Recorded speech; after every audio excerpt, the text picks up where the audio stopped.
What's up, riders? Kevin Wilson with the BMXPERTS Podcast. Thank you very much for watching. Thank you very much for subscribing to the channel, and thank you very much for the support, emails, and that type of thing. Today I want to talk about something that I did back when I was 16 years old, when I was a 16 expert. I told this story in part back like 3 years ago when I first started making videos. I think this subject was broached in my second or third video that I ever made. And it's always bugged me. I left out all kinds of good stories and good tidbits of the information that I left out of the video because I was so nervous and unprepared to make the video. This happened when I was 16 years old. I was a newly crowned 16 expert.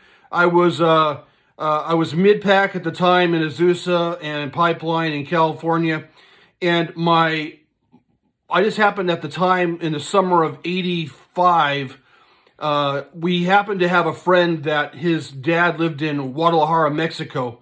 And this guy was one of our close friends, our riding buddy. He was a fellow SE freak.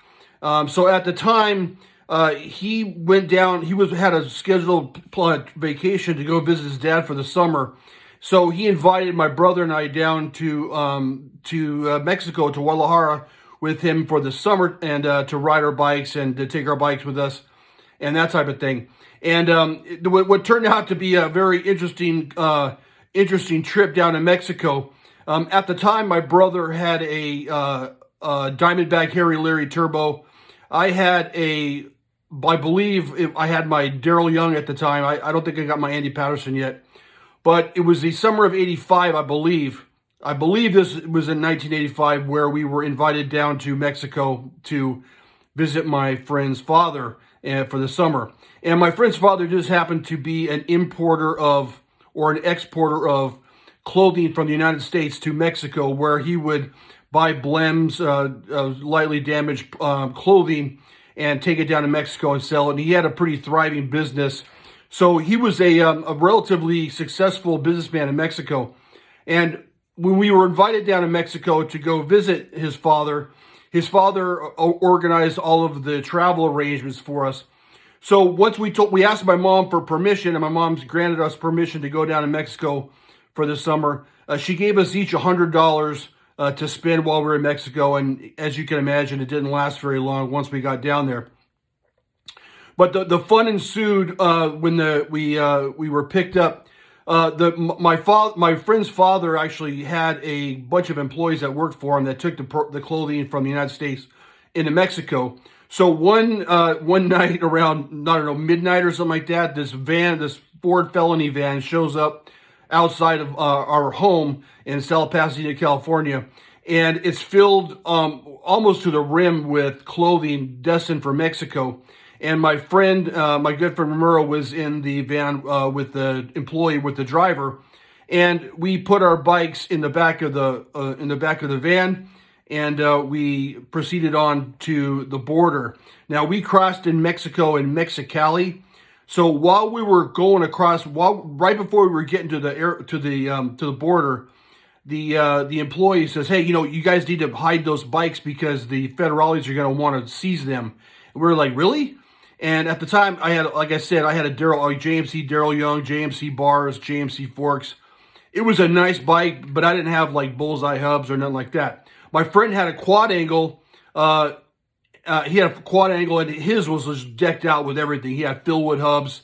He had profile cranks, Philwood bottom bracket. I mean, just, double butted spokes, just built to the nines. It was a really nice bike. And like I said, my brother had his Harry Leary Turbo.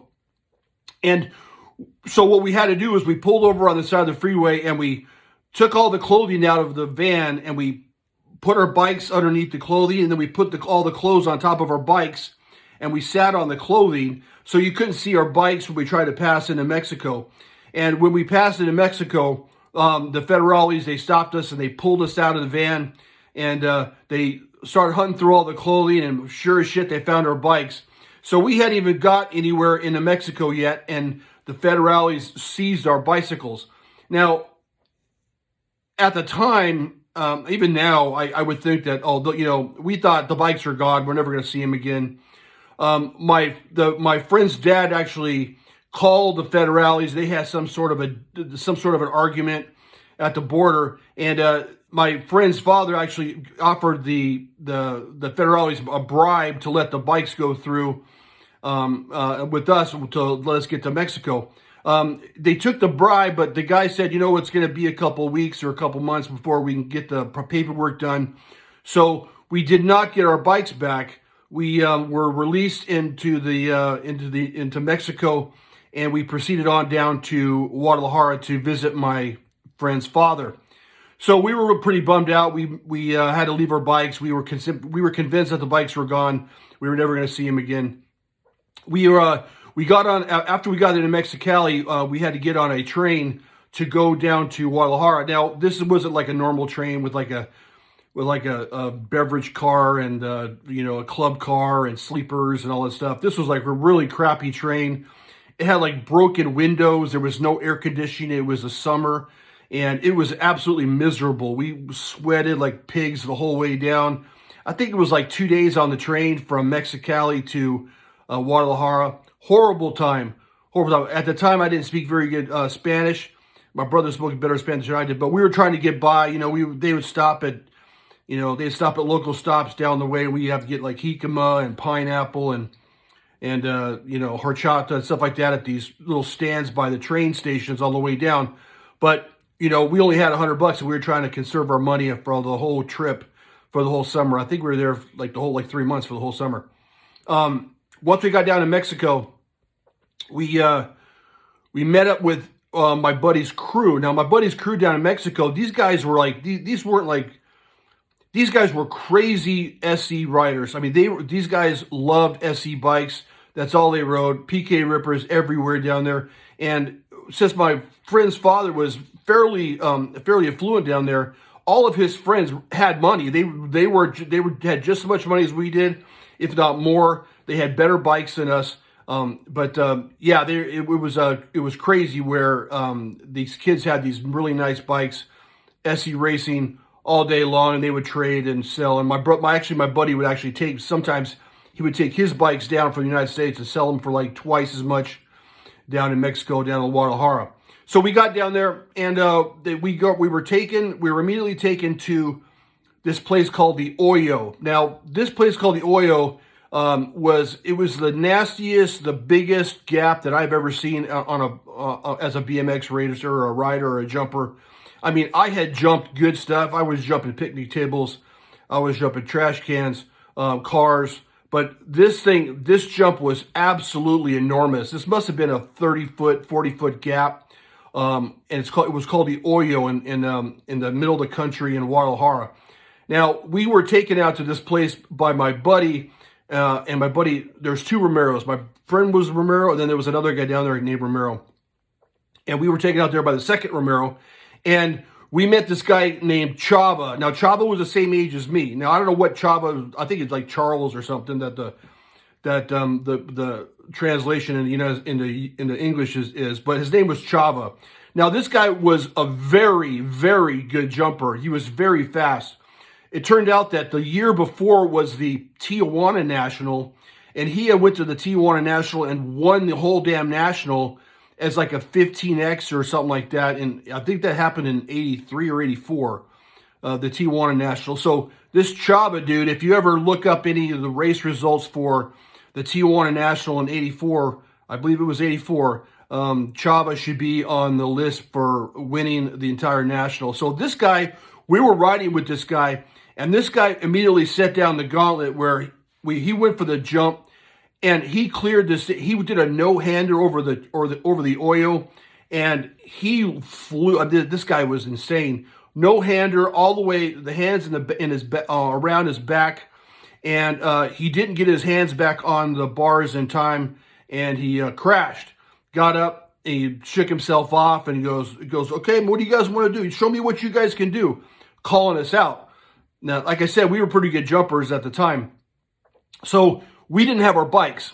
Our bikes were still with the Federales, so we actually had to borrow a couple of the other guys' bikes. So I borrowed the other Romero's PK Ripper. My brother borrowed some other bike. I can't remember what he borrowed.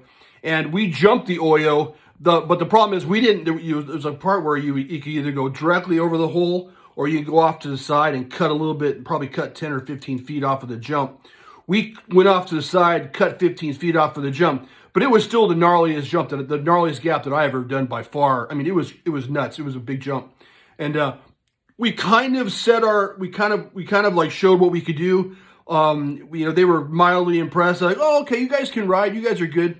So we proceeded on over the next couple of weeks and stuff like that to ride, to hang out with these guys. We would borrow their bikes and that type of thing. We're still wondering what's happening to our bikes. Our bikes are gone. We still think that they're going to be, sold on the black market or something crazy. But we were hanging out with these guys. We were going out at night. We were, like 5.0 Mustangs. We were 16.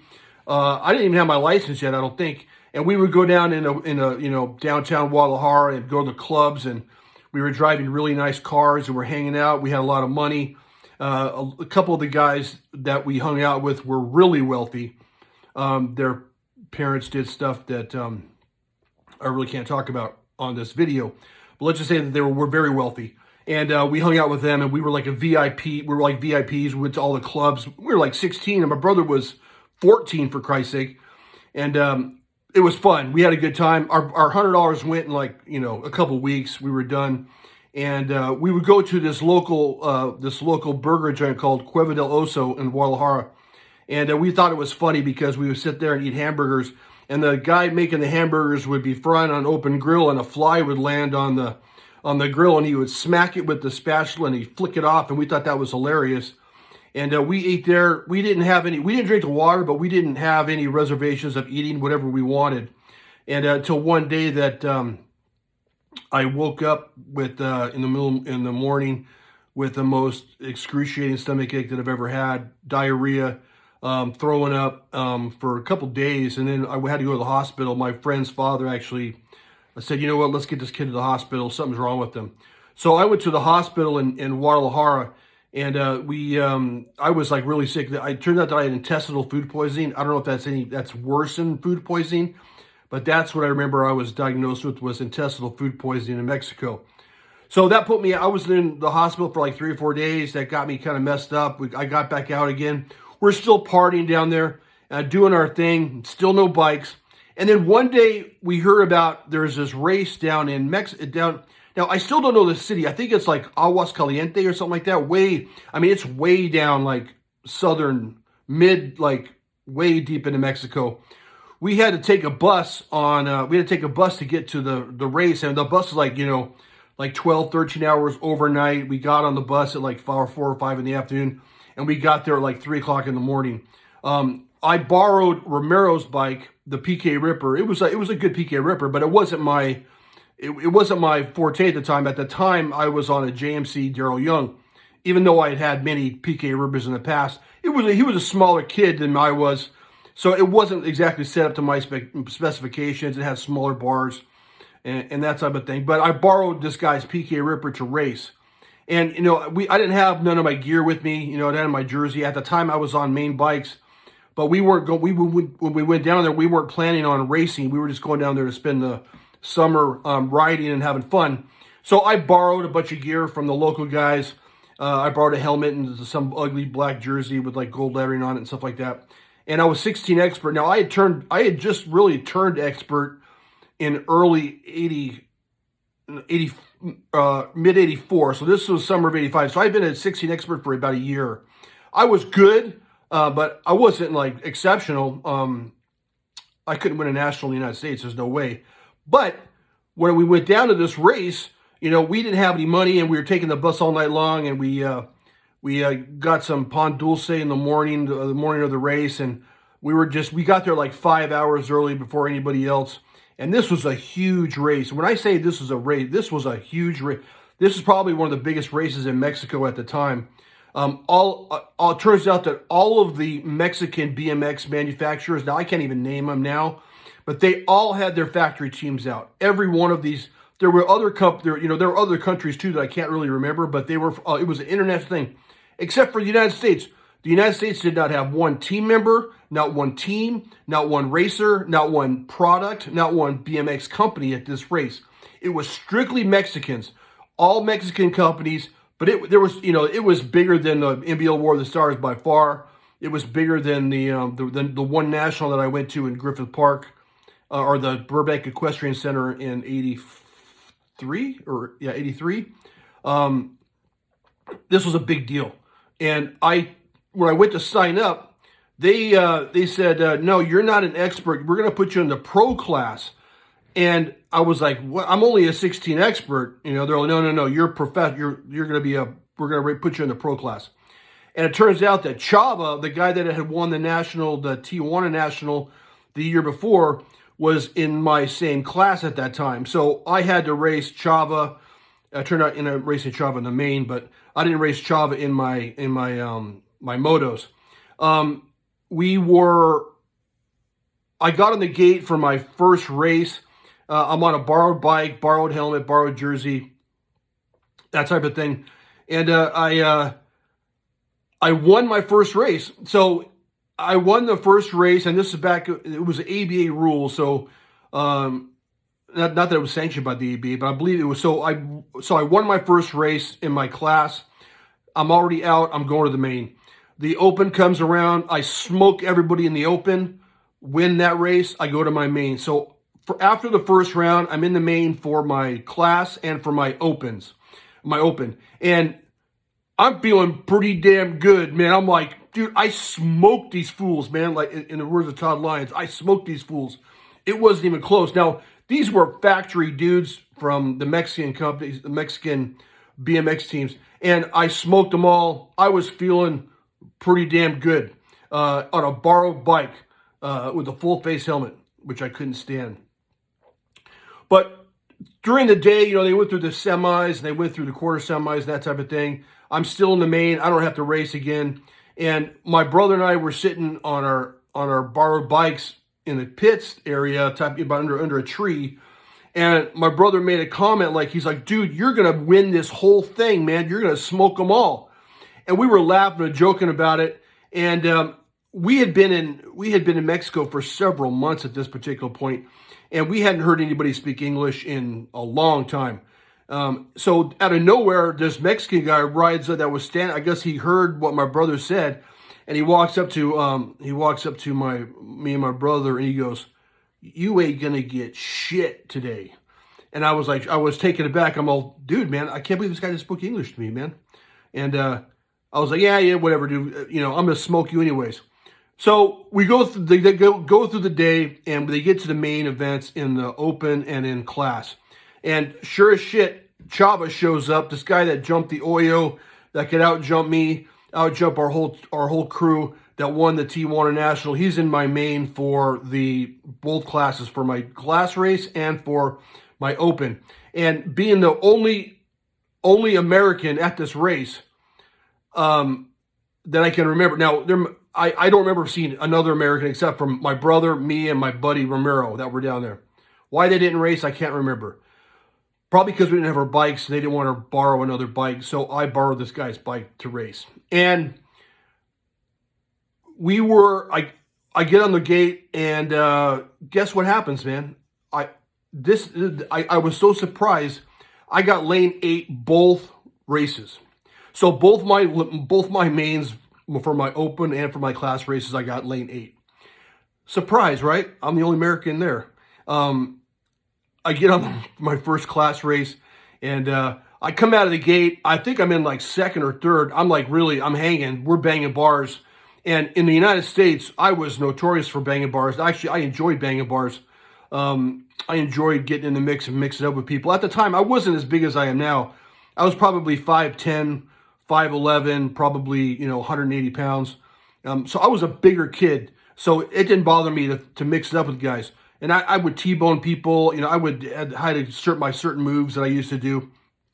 But they took me out in my class race. They clipped my bars, and then one guy hit me, and I went down and I got an 8th. So I figured, okay, well, I got one race left. I'm gonna win my open.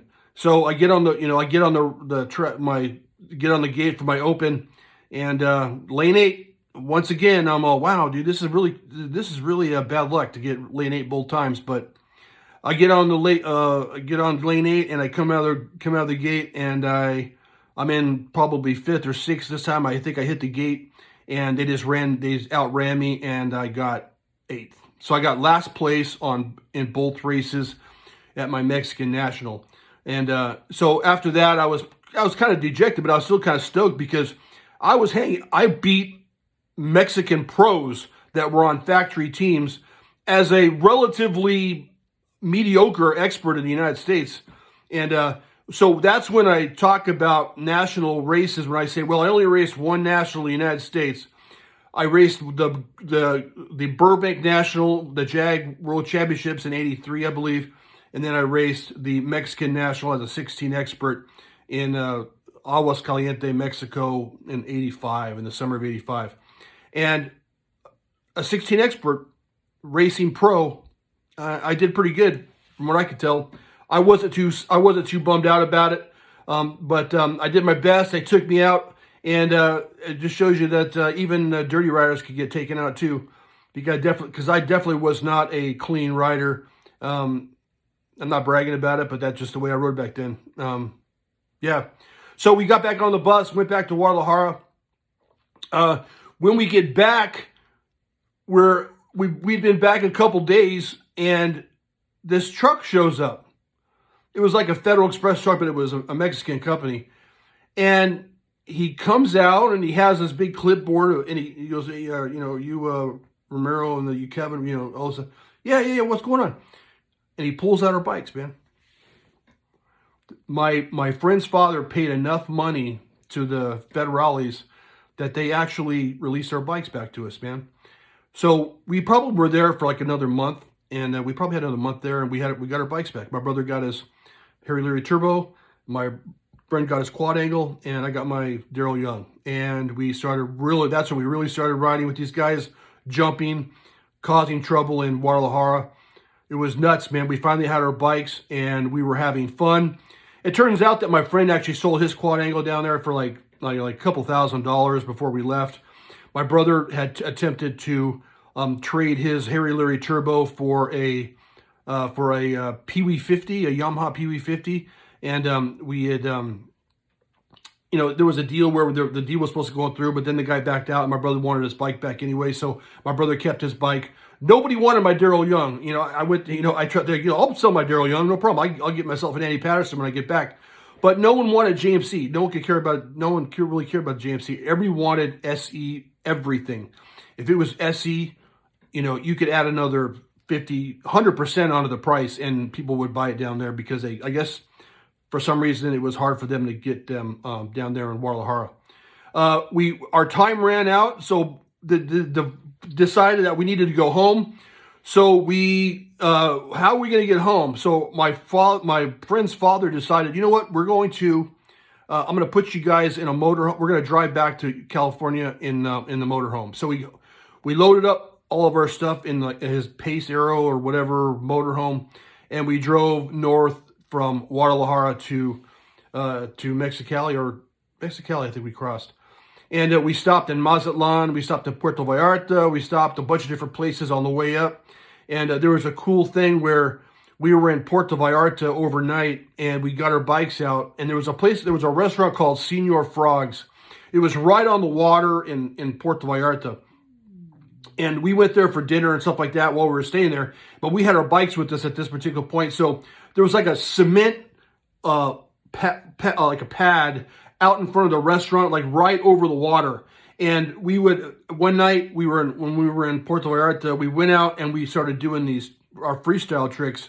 Now we weren't really freestyles, we were really racers, but we could do, front wheel pogos, we could do rear wheel pogos, we could do rock walks, foot jams, no footed curb endos, tire tap 360s, that type of thing.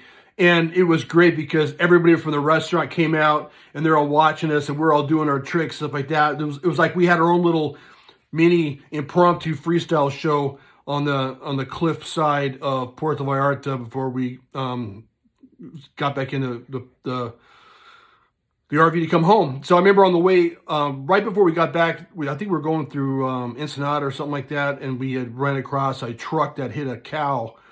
And it was a big big truck. And he ran into a cow doing 60, and the cow flew up, and the head came through the seat. His head was through the windshield, and his eye was hanging out, and his face was all messed up.